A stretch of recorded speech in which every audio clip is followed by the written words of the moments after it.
మహామహిమతో నిండిన కృపా సత్య సంపూర్ణుడా, ఇశ్రాయేలు స్తోత్రములపై ఆసీనుడా యేసయ్యా, మహామహిమతో నిండిన కృపా సత్య సంపూర్ణుడా.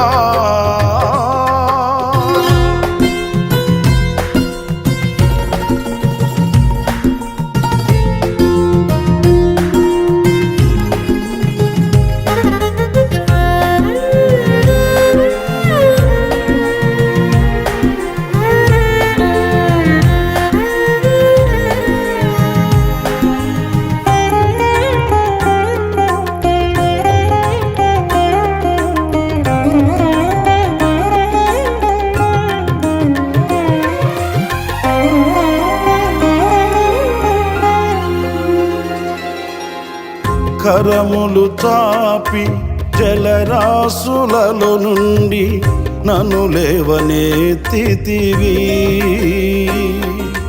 క్షేమమును దయచేసి నన్ను వెంబడించి అనుదినము కాచితివి.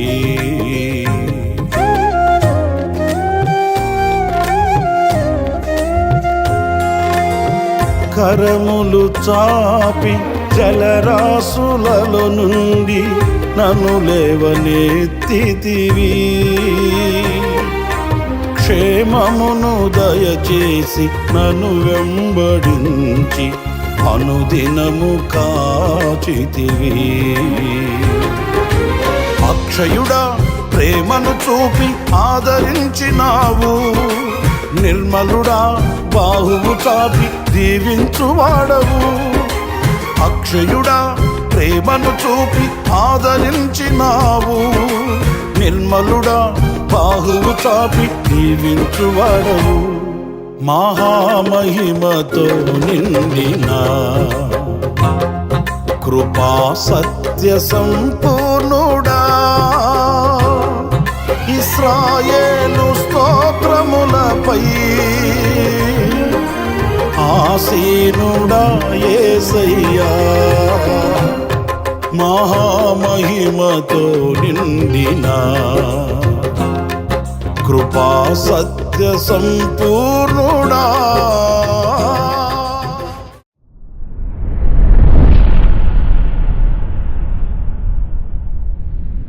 Praise the lord.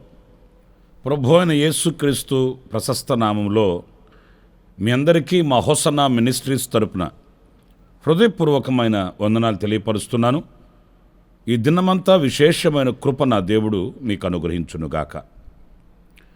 ప్రియులరా, పరిశుద్ధ గ్రంథంలో కీర్తనల గ్రంథంలోని ఓ చక్కటి మాట పలుసార్లు మనం చదువుతుంటాము, అనేక పర్యాయాలు ఆ వాక్యాన్ని ధ్యానిస్తూ ఉంటాము. ఈరోజు మరొకసారి ఈ 91వ కీర్తన 14వ చరణంలోని మాటని కాసేపు మనం ధ్యానిద్దాము. ఆ మాటలు నేను చదువుతున్నాను. అతడు నన్ను ప్రేమించుచున్నాడు గనుక నేనతన్ని తప్పించదను, అతడు నా నామము నెరిగినవాడు గనుక నేనతన్ని ఘనపరచెదను. ఇక్కడ తప్పించదను, ఘనపరచెదను అనే రెండు విషయాలు మనం చదువుతున్నాము. ఈ రెండు కూడా ఆయనకే సాధ్యం.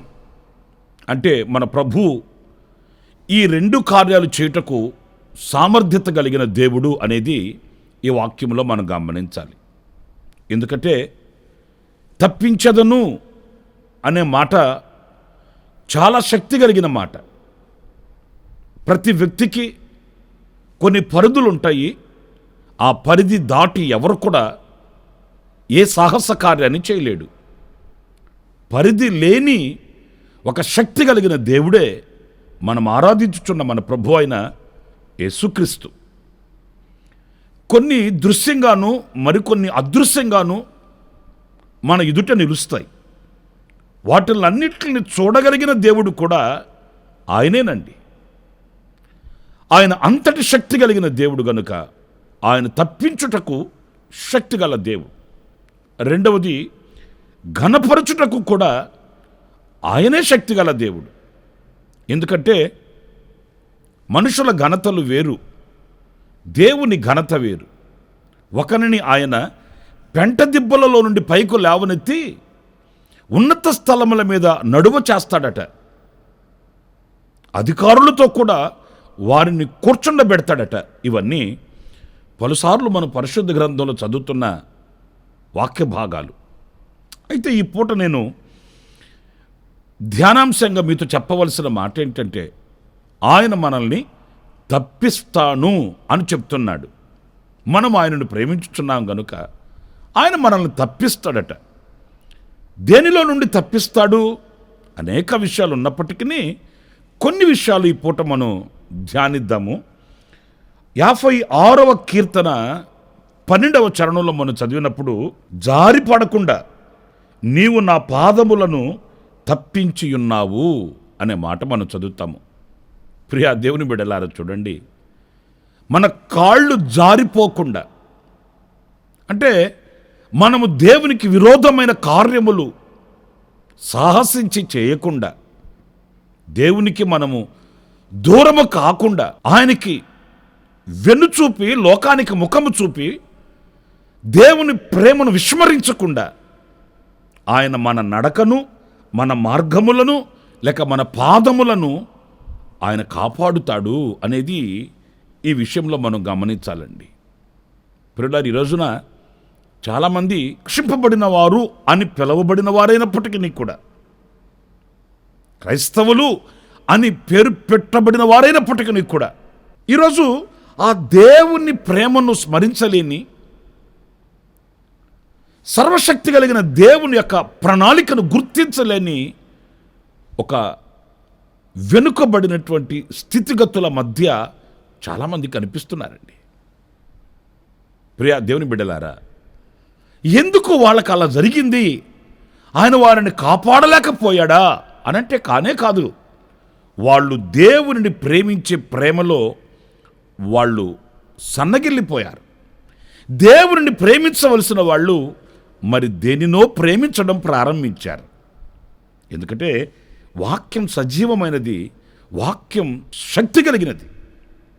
అబద్ధమాడని సర్వశక్తి కలిగిన దేవుని వాక్యే ఈ మాటలు. అతడు నన్ను ప్రేమించుచున్నాడు గనుక నేను అతనిని తప్పిస్తాను. ఈ రోజున తప్పింపబడలేదు అంటే కారణం ఏంటంటే, ఆయనను ప్రేమించవలసిన వాళ్ళు మరి దేనినో ప్రేమించుచున్నారు, అందుకే వాళ్ళు తప్పిపోయారు అనడంలో సందేహమేమీ కూడా లేదు. ఎప్పుడు దేవునిలో మనకు నేరము కనిపించదండి. ఆయన మీద మనం నేరము మోపడానికి ఆధారాలు కనిపించవండి. ఎందుకంటే ఆయన అంతటి నిష్కల్ముషుడు, నిరపరాధి, పరిశుద్ధుడైన వాడు. మనమే ఆయనను ప్రేమించే ప్రేమలో చంచలమైన బుద్ధి కలిగిన వారమై ఉన్నందుచేత, స్థిరత్వం కోల్పోయినందుచేత, ఆయనను ప్రేమించవలసిన ఆ ప్రేమను ఎక్కడో మనం విడిచిపెట్టినందుచేత,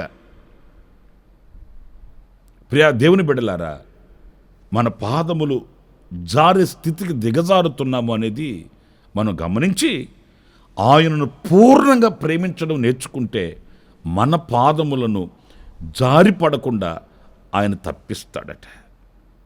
ఒకవేళ సాతాను ఎన్ని వంచనలు చేసినా, అపవాది ఎంత కుయుక్తిగా మన పాదములను జారే స్థితికి మనల్ని తీసుకుని వెళ్ళాలని ప్రయత్నం చేసినా ఆయన మనల్ని తప్పిస్తాడు. క్రీస్తు సరళతలో నడిపిస్తాడు.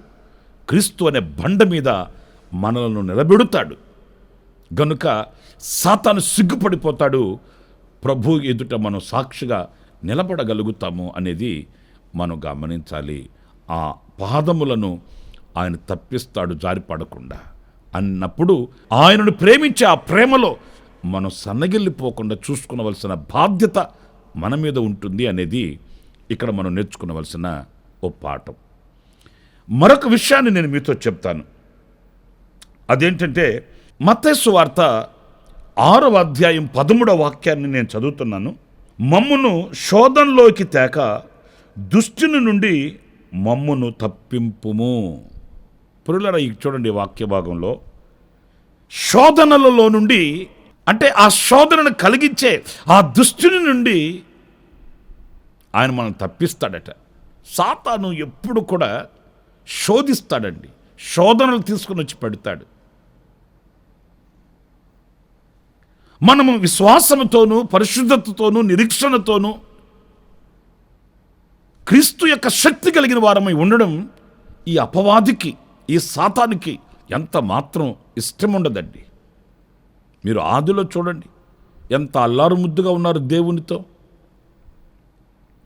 ఆదాము హవ్వలు ఎంత ప్రశాంతంగా, ఎంత మాధుర్యంగా, మహిమలో వాళ్ళు నిలిచి దేవునితో అత్యున్నతమైన సహవాస సంబంధాలు కలిగి ఎంతగా వాళ్ళు ఆనందంగా బ్రతుకుతున్నారండి. అలాంటి బ్రతుకుతున్న వాళ్ళకి శోధనను తీసుకుని వచ్చి పెట్టాడు. అదిగో ఆ పండు తినండి, మీరు గొప్పవాళ్ళు అయిపోతారు. అదే ప్రయత్నం ఈనాడు కూడా సాతానుగాడు చేస్తున్నది. ఇదిగో మీరు ఈ లోకానుసారంగా బ్రతకండి, మీకు ఘనతలు వచ్చేస్తాయి. మీరు ఇలా జీవించండి, మీకు మెప్పు కలుగుతుంది. ఇదిగో మీరు ఈ పని చేస్తే వాళ్ళకంటే వీళ్ళకంటే గొప్పవాళ్ళు అయిపోతారు. ఎలాంటి శోధనలు శోధిస్తాడు సాతాను. నా ప్రియమైన సహోదరులారా, అయితే మనం ఆయనను ప్రేమించిన వారిమే అయితే ఆ సాతాను యొక్క శోధనలలో పడకుండా ఆ దుష్టుని నుండి ఆయన మనల్ని తప్పిస్తాడండి. అంటే మనకు వివేకం ఇస్తాడు. ఈ ఆలోచన ఎంతవరకు సత్యం, ఈ ఆలోచన ఎంతవరకు క్షేమం, ఈ మాటలలో ఎంతవరకు సత్యం ఉంది, ఇవన్నీ ఆయన మనకు వివేకమును ప్రసాదించి, మేలుకొలుపును కలిగించి, ఆ దుష్టుని చేత మనం ఓడిపోకుండా, ఆ దుష్టుని యొక్క అగ్నిబాణములకు మనం గురి కాకుండా ఆయన మనల్ని తప్పిస్తాడు. ఆ శోధనలలో నుంచి తప్పిస్తాడు. నా ప్రియులరా, ఎన్నో శోధనలు మన ఎదుట నిలుస్తాయి. ఆ శోధన కలిగినప్పుడు మనం పరీక్షించుకోవలసింది ఒకటే, ఎందుకు శోధన వచ్చింది అని కాదు. ఈ శోధన కాలంలో నేను ఆయనను పూర్ణంగా ప్రేమిస్తున్నానా లేదా, అంతేనండి. మనం అది విడిచిపెట్టి నాకు శోధనలు ఎందుకు వచ్చాయి, నేను కానుకలు ఇస్తున్నాను, నేను చర్చికి వెళుతున్నాను, నేను వాక్యం చదువుతున్నాను, నేను ప్రార్థన చేస్తున్నాను, మంచిదే, కాదనట్లేదు. ఈ సందర్భంలో మనం వివేచించాల్సింది, ఆలోచించాల్సింది, పరీక్షించుకోవలసింది ఏంటంటే, నేను ఎలా ప్రేమిస్తున్నాను ఆయన్ని. పూర్ణంగానే గనక నేను ప్రేమించుచున్నవాడినైతే ఆ శోధనలలో నుంచి ఆయన దుష్టుని బారిన పడకుండా ఆయన నన్ను తప్పిస్తాడు అనే ధైర్యం మనం కలిగిన వారమే ఉండాలండి. నాకు తెలుసు కొన్ని కుటుంబాలు ఎన్ని శోధనలు వాళ్ళ కుటుంబానికి కలిగినప్పటికీ కూడా వాళ్ళు ఏమాత్రం భయపడినట్లుగా కానీ, అధైర్యపడిపోయినట్లుగా కానీ, కృంగిపోయి కృషించిపోయినట్లుగా కానీ లేదండి. ఎందుకంటే వాళ్ళు ప్రభుని ప్రేమించే ఆ ప్రేమలో పాతకపోయారు. ఆ ప్రేమలో వాళ్ళు వేరుపారి స్థిరులై ఉన్నందుచేత దేవుడు ఎన్ని శోధనలు వాళ్ళకు వచ్చినా తప్పించుకుని వాళ్ళని నడిపించుకొని తీసుకుని వెళుతున్నాడండి. నాకు చాలా కుటుంబాల పరిచయాలు ఉన్నాయి, ఇలాంటి అనుభవాలు కలిగిన కుటుంబాలు. మీరు ఎలా తప్పించబడ్డారు ఈ శోధనలో అని అంటే వాళ్ళు ఒకటే చెప్తారు, మాకేం తెలుసండి, ప్రభు తప్పించాడు, మేము ఆయనను ప్రేమించడమే మాకు తెలుసు. నిజమే నా ప్రియ సహోదరి సహోదరుడా, నీవు ఎవరిని ప్రేమించి ఈ రోజున శోధనలలోకి జారిపోతున్నావు, ఆయనను ప్రేమిస్తే ఆ శోధనలలో నుంచి ఆయన నిన్ను తప్పిస్తాడు, నిన్ను విమోచిస్తాడు. ఆయన నీ చేతిని పట్టుకొని తిన్నని మార్గంలోకి ఆయన తీసుకొని వెళ్తాడు. కనుక రెండవది, శోధనలలోకి ప్రవేశించుకున్నట్లు దుష్టుని నుండి ఆయన మనల్ని తప్పిస్తాడు అనేది ఈ వాక్యంలో మనం నేర్చుకుంటున్నాం. ఇంకొక మాట కూడా నేను మీకు జ్ఞాపకం చేస్తాను. మత్తయి సువార్త 3వ అధ్యాయం 7వ వాక్యం. అతడు పరిసయ్యులలోను సద్దూకాయలలోను అనేకులు బాప్తిస్మము పొందవచ్చుట చూచి, సర్ప సంతానమా, రాబోవు ఉగ్రతను తప్పించుకొనుటకు మీకు బుద్ధి చెప్పిన వాడెవడు అనంటే, ఇక్కడ మనం గమనించవలసింది, రాబోవు ఉగ్రత నుండి ఆయన మనల్ని తప్పిస్తాడంట. దేవుని పరిశుద్ధ నామానికి మహిమ కలుగునుగాక. రాబోవు ఉగ్రత, అవునండి, ఈ లోకం మీదకి ఒక ఉగ్రత దినం రాబోతుంది. ఆ ఉగ్రత దినం ఒక గుంపు ప్రజలకు అది ఉగ్రత దినం, మరో గుంపు ప్రజలకు అది విమోచన దినం. మీరు చాలా జాగ్రత్తగా వినాలి. ఒకే రోజు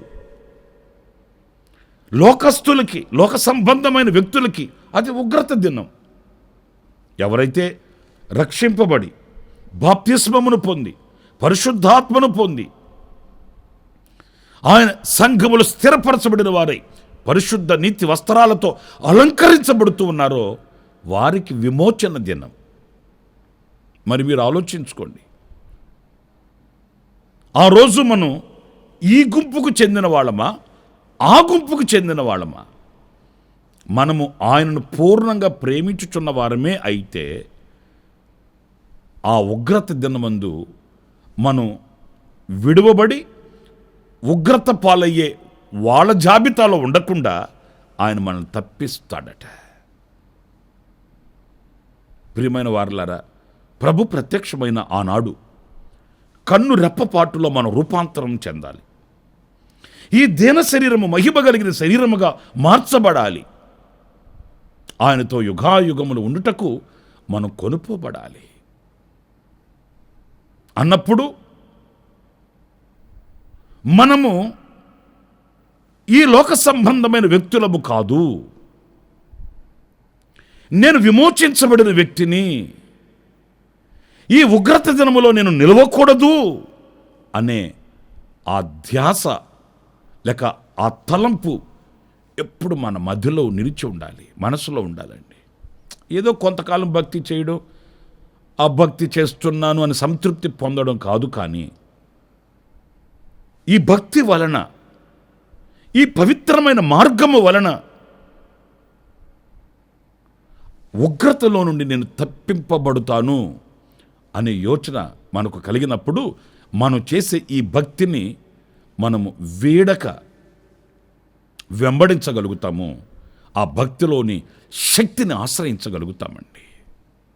ఈరోజు చాలామంది క్రైస్తవులు సహితం నిరీక్షణను కోల్పోయి, విశ్వాసాన్ని కోల్పోయి, వాళ్ళ నోట మనం వినే మాట ఏంటంటే, ఏమోలేండి వస్తానన్నాడు, మరి ఇంతకాలముగా వస్తాడు వస్తాడు వస్తాడు అని వింటానే ఉన్నాం అంటారే కానీ, ఒకరోజు వస్తుంది, ఆ రోజు నేను ఉగ్రత నుండి తప్పింపబడే దినం. ఆ రోజు నేను నా ప్రభువుని చూస్తాను, ఆయనను చేరుకుంటానన్న ఆ శుభ నిరీక్షణ ఈరోజు అనేకుల్లో మనం చూడలేకపోతున్నామండి. కనుక నా ప్రియ సహోదరులారా, ఆయన ఉగ్రత నుండి తప్పిస్తాడు, ఆయన శోధనలలో నుండి తప్పిస్తాడు, ఆయన జారిపడకుండా మన పాదములను ఆయన తప్పిస్తాడు.